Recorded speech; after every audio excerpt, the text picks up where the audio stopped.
सुबह 6 बजे का सायरन बज उठा। गोलू की नींद एक झटके से खुल गई। आंखें बंद थीं, मगर लेटे लेटे ही पुकारा, मम्मी। काफी देर तक जवाब न मिलने पर बिस्तर पर हाथ फेरकर पुनः आवाज लगाई, मम्मी। जवाब इस बार भी नदारद। आंखें मलता हुआ उठ बैठा। झुंझलाकर पलंग के पायताने अधलेटी मम्मी को झिझोड़कर उठाने लगा। मम्मी उठिए ना, मुझे भूख लगी है। रात भर कमर के दर्द से तड़पती मां ने दवाई के साथ नींद की गोलियां खाई थीं। गोली के असर से मां को कुछ राहत मिली थी और सुबह सुबह नींद गहरा गई थी। गोलू के बार बार झिझोड़ने पर कहती हुई फिर करवट बदलकर सो गई। मां के उठने के आसार न देख भूख से व्याकुल 3 वर्षीय गोलू गुस्से से भर उठा और अपने नन्हे पैने दूध के दांत मां की बाहों में गड़ा दिए। हे राम की चीख के साथ ही घर के वातावरण में दर्द का सैलाब आ गया।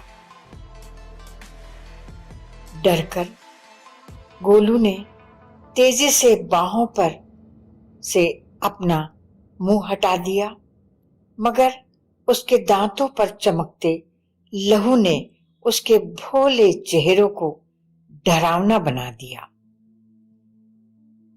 मां अपनी बाह से खून टपकता देख दर्द से तड़प उठी। गुस्से से थरथराने लगी, अपना आपा खो बैठी और बेतहाशा गोलू को पीटने लगी।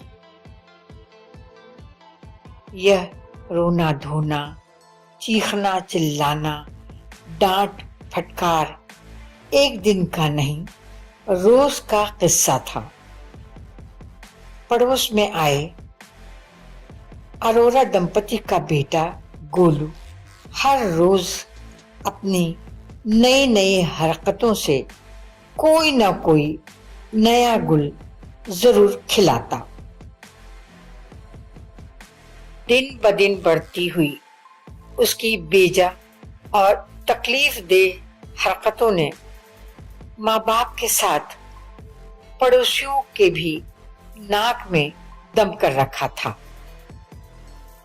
अपने घर से छोटी मोटी चीजों के साथ साथ टेबल पर रखा पापा का बटुआ सड़क पर ले जाकर फेंक देना, जलती गैस पर पानी डालकर बुझा देना, प्रेस के हुए मम्मी के कपड़ों पर लौट जाना, पड़ोसियों के पानी की टंकी की टोटी को चुपचाप खोल देना, किसी के भी घर की छत पर पत्थर फेंककर दीवार की आड़ में छिपकर उनकी प्रतिक्रिया देखना, यह सब गोलू के दिनचर्या में शामिल था। खाने पीने की छोटी छोटी चीजों के लिए जिद करना और जब हासिल हो जाए तो पैरों तले मसल कर टुकुर टुकुर मम्मी पापा को निहारना। आमतौर पर छोटे बच्चे घर की सजी संवरी चीजों को अपने आम खिलौनों में शामिल करके मम्मी पापा की डांट खाते हैं। पड़ोस वाली नीना अपने मम्मी पापा के साथ कश्मीर जा रही है। मम्मी, हम भी जाएंगे। जैसी मासूम जिदों के पीछे घंटों ठुनक ठुनक कर रोता था गोलू। मगर यह सब इतना मासूमियत भरा, निर्मल, निष्कपट होता कि इसकी वजह और हल ढूंढ पाना बेहद मुश्किल होता। इसके पीछे न तो माँ बाप को तकलीफ देने की भावना होती, न दोस्तों, खिदमत गुजारों या रिश्तेदारों के साथ स्वार्थ सिद्धि का कुटिल एहसास होता। अरोरा दंपति को गोलू की हरकतों ने मनोवैज्ञानिक के पास जाने के लिए मजबूर कर दिया। डॉक्टर के हर सवाल का ठीक ठीक जवाब देने वाले, मुस्कुराती आंखों से देखते निहायत शांत बैठे बच्चे को डॉक्टर किसी भी सूरत में रोगी करार नहीं दे सके। फिर क्या हो गया गोलू को?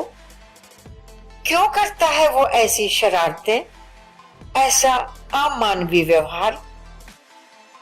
समस्या की गंभीरता की सोच और निदान की हल्की सी रोशनी भी हासिल न हो सकने के कारण अरोरा दंपति बेहद चिंतित रहने लगे। माँ गोलू की हरकतों पर न सिर्फ शर्मिंदा होती, अपितु खुद को गोलू को पैदा करने की गुनाहगार समझती। मिस्टर अरोरा नौकरी के सिलसिले में हमेशा दौरे पर रहते थे। मिसेस अरोरा बिजली विभाग में टाइपिस्ट थी। दिन भर ऑफिस के काम की थकान के साथ साथ दूसरी बार गर्भवती होने के तुरंत बाद ही अक्सर बीमार रहने की पीड़ा भी भोग रही थीं। घर में ऐसा कोई बहुत करीबी शख्स नहीं था जो गोलू की सेवा टहल कर सके, उसे लाड़ प्यार दे सके। दिन भर वह नौकरानी के भरोसे रहता। मशीनी युग ने मध्यम वर्गीय परिवार को महंगाई का श्राप दिया है। सिक्कों के पीछे दौड़ती भागती जिंदगी ने संयुक्त परिवारों की जड़ें हिलाकर एकांकी परिवार में विभक्त कर दिया है। स्वार्थ और मजबूरियों की दलीलें देकर सामाजिक ढांचे का रूप बदलकर इंसान समस्याओं के नित नए चेहरे से वाकिफ होता रहा है। एकाकी परिवार का समूचा खालीपन अजाब बनकर बेगुनाह मासूम बच्चों पर टूटा है। बुजुर्गों की निस्वार्थ और बेइंतहा मोहब्बतों से महरूम, अपनेपन की समझ से कोसों दूर तन्हा बच्चे तमाम ऐशो आराम और आराम तलबी के बीच भी खुद को तिरस्कृत और बेहद उपेक्षित महसूस करते हैं।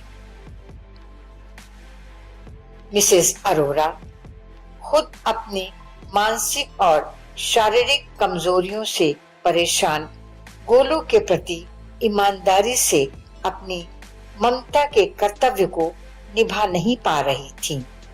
गोलू शाम 5:30 बजे तक दरवाजे से टिका मम्मी का रोज इंतजार करता। माँ रिक्शे से उतरकर गोलू पर उचटती निगाह डालकर हल्के से उसके नर्म गुलाबी गालों को सहलाकर घर के अंदर चली जाती और देर तक बिस्तर पर लेटी कमर दर्द से कराहती रहती। गोलू देर तक मुंह में उंगली डाले मम्मी को घूर घूर कर देखता रहता, फिर अपने अपमान और अवहेलना का बदला लेने के लिए मम्मी के सिर पर पेपर वेट दे मारता। मम्मी का लहूलुहान चेहरा देख कभी तो पिटाई के डर से सोफे के पीछे दुबक जाता, कभी ढीठ की तरह चौखट पर ही बैठकर जूतों की लेस से खोलता, कभी उसकी गांठें खोलता और कभी बांधता। मां खींचकर गोलू के इस अप्रत्याशित व्यवहार को किस जन्म की दुश्मनी का बदला निकालने का इल्जाम लगाती, मगर उसके मानसिक विकार का कारण जानने का वक्त नहीं निकाल पाती। किस्मत को कोसती, खून के आंसू बहाती। नवंबर की एक गुलाबी शाम, आसमान में सुरमई बादलों के टुकड़े छितरा आए थे। महीने के दूसरे सप्ताह के शनिवार की छुट्टी थी। मिसेस अरोरा की तबीयत भी कुछ संभल गई थी। आंगन में आराम कुर्सी के सहारे बैठी स्वेटर बुन रही थी। गोलू पास ही बैठा बड़े ही मनोयोग से खिलौनों से खेल रहा था। बीच बीच में मम्मी से भी साथ खेलने का आग्रह कर रहा था। आंगन के किनारे गुलमोहर का बड़ा सा दरख्त था। अचानक चिड़ियों के चहचहाने की तेज आवाज ने माहौल की निस्तब्धता को भंग कर दिया। कुछ पंछी डाल पर बैठे ही पंख फड़फड़ाकर चीख रहे थे, कुछ अपने घोंसलों और अंडों के मुंह से बंधे पेड़ के इर्द गिर्द उड़ते हुए शोर मचा रहे थे। मिसेस अरोरा ने सर उठाकर ऊपर देखा। एक बाज पक्षी अपने दोनों पंजों में एक छोटे से मुर्गी के बच्चे को दबाए सतर्क निगाहों से इधर उधर देख रहा था।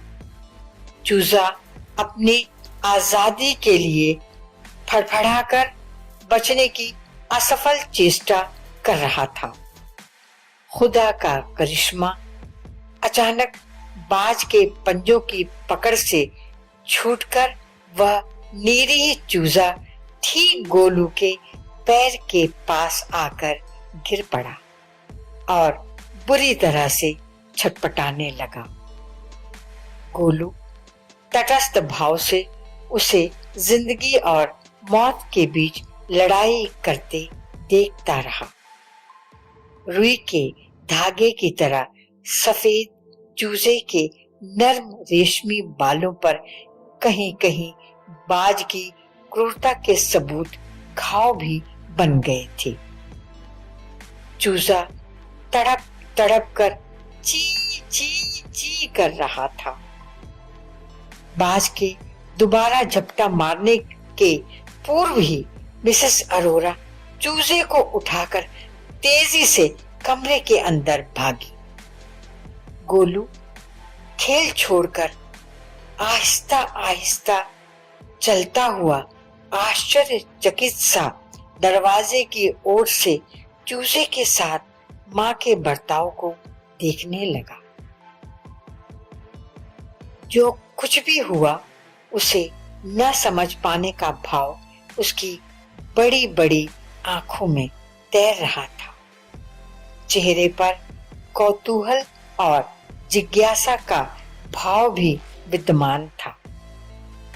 मां ने चूजे के पंखों को आंचल से पोंछ झटपट जख्मों पर मरहम लगा दिया और पानी पिलाया चोंच खोलकर। काफी देर तक चूजा यूं ही निढाल गर्दन लटकाए मां की गोद में पड़ा रहा। मां टकटकी लगाए चूजे की तरफ आशा भरी निगाहों से देखती रही। धीरे धीरे गोलू मां के पास आकर बैठ गया और कभी चूजे को देखता, कभी मम्मी को देखता।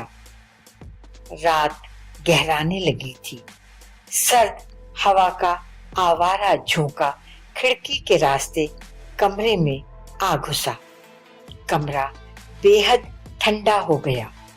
शाम ढलते ही स्वेटर गुलबंद पहनने की जिद करने वाला गोलू चूजे के दुख में इतना खो गया कि उसे सर्दी की चुभन का एहसास तक नहीं हुआ। माँ की गोद की गर्माहट और हथेलियों की तसल्ली भरी छुअन पाकर काफी देर के बाद चूजे ने अपनी आंखें खोली और धीरे धीरे अपने नन्हे नन्हे पंजों के बल उठने का प्रयास करने लगा। 2-3 बार लड़खड़ाने के बाद बड़ी मुश्किल से खड़े होने का संतुलन बना पाया। माँ की साड़ी को पीली चोंच से धीरे धीरे ठुनकने लगा। उसे भूखा जान माँ रसोई घर से चावल के दाने ले आई और उसे फर्श पर खड़ा करके उसके सामने डाल दिए। चूजा दाना चुगते चुगते कभी गोलू की तरफ देखता, कभी माँ की तरफ देखता। माँ का चेहरा खुशी से खिल उठा। न जाने कब का रुका हुआ ममता का झरना बह निकला। चूजे को मुट्ठियों में भर बेतहाशा चूम लिया माँ ने। गोलू अब तक खामोशी से सब कुछ देख रहा था। अपने प्यार को बढ़ता देख एक लम्हे के लिए तनाव की स्थिति के बीच झूलता रहा। दूसरे ही पल चूजे के सामीप्य की तड़प के लोभ को स्मरण नहीं कर पाया। माँ से सट गया और चूजे की पीठ पर अपनी नन्ही नन्ही हथेलियां फेरकर प्यार करने लगा। चूजे के नर्म रेशमी बालों की छुअन ने उसके अंदर प्यार की अनजानी अनकही अनुभूति भर दी। फिर पता नहीं उसे क्या सूझी कि यकायक चूजे को मम्मी की गोद से उठाकर अपनी नर्म नन्ही हथेलियों में भर लिया और दौड़कर बिस्तर में घुसकर चूजे को रजाई के अंदर छिपा लिया।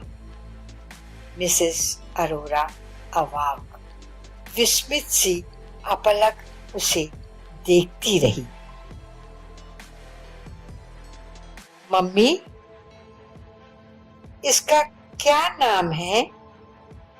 गोलू ने दूसरे दिन की सुबह पूछा था। मम्मी को एक बार फिर सवाल के घेरे में कैद कर दिया गोलू ने। मुर्गी के बच्चे का भी कोई नाम होता है क्या?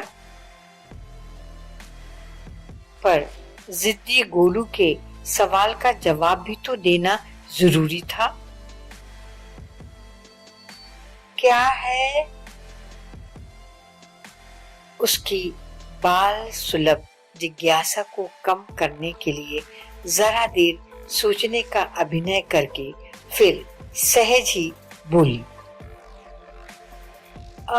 इसकी मम्मी ने तो पता नहीं इसका नाम क्या रखा है, मगर आप इसे बिल्लू कहा करें। लंबी तलाश के बाद कुबेर का खजाना मिल गया गोलू को। बिल्लू, मेरा प्यारा बिल्लू, प्यारा प्यारा बिल्लू, कहता कभी उसे सीने पर रखता, कभी पेट पर सहलाता ठपकाता, तकिए पर रखकर देर तक चूमता रहा। मम्मी, बहुत रात हो गई ना? बिल्लू की मम्मी इसका इंतजार करती होगी ना?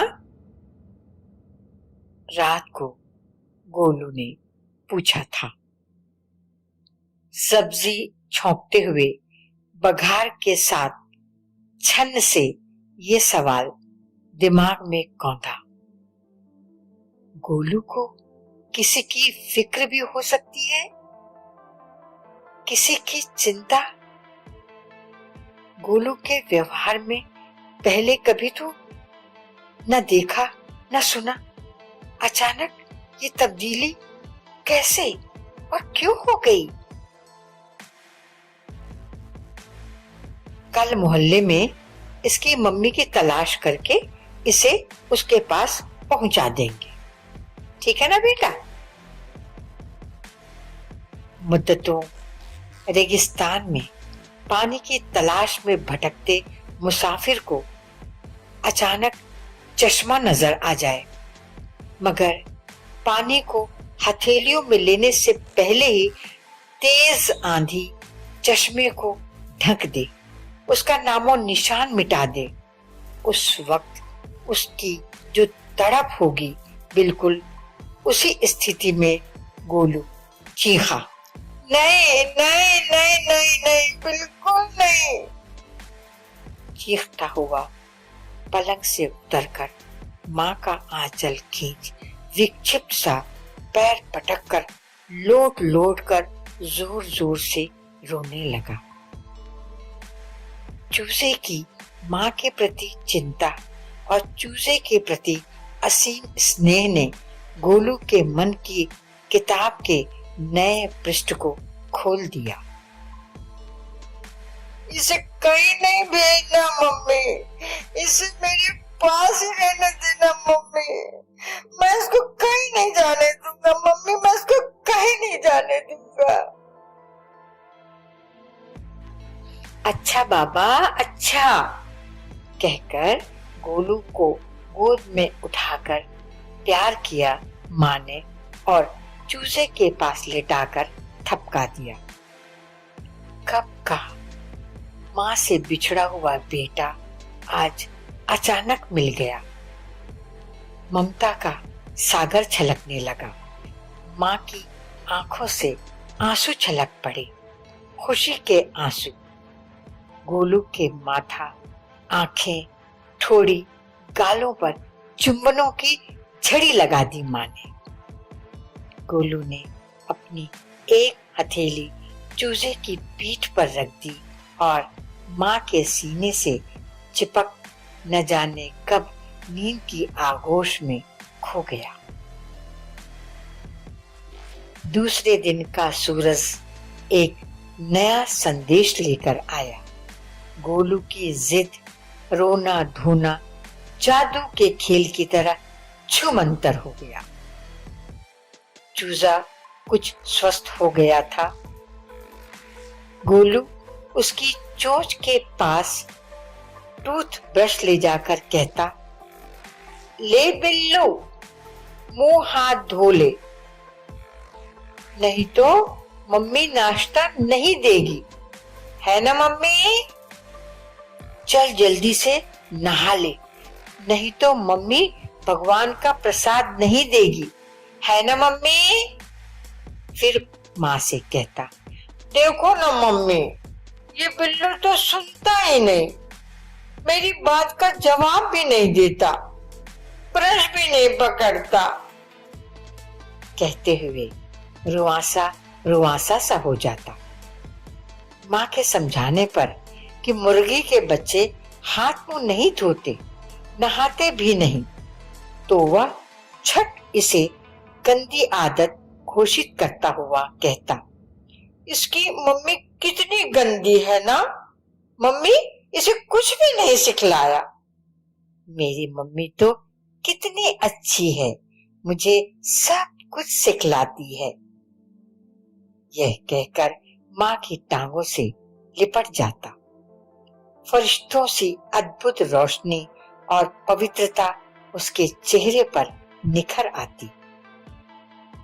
गोलू की मासूम भोली बातों से उसके व्यवहार परिवर्तन की हल्की सी झलक दिखलाई देने लगी थी। तमाम दिन वह बिल्लू की तीमारदारी में लगा रहता, बस रफ्ता रफ्ता बिल्लू के अस्तित्व में स्वयं गुम होता चला गया। ऐसा लगा जैसे बरसों से सूखे गुलशन में बरखा की पहली फुहार पड़ गई हो। सूखे डंठलों में नई नई कोपले उग आई हों। इंसान चाहे किसी भी उम्र का हो, किसी भी कौम का हो, किसी भी मजहब को मानता हो, किसी भी युग का हो, मोहब्बत का तलबगार होता है। किसी के लिए अपनी चाहतों के खजाने लुटाना चाहता है, किसी को अपना बनाने या किसी का हो जाने की हार्दिक तमन्ना रखता है। लेकिन दुर्भाग्य से या परिस्थितिवश वह ऐसा नहीं कर पाता तो धीरे धीरे क्रूर और पाशविक हो जाता है, निर्दयी, कठोर और अमानवीय हो जाता है। इंसान को इंसान बने रहने के लिए चाहिए प्यार, ममता, हमदर्दी और वफादारी।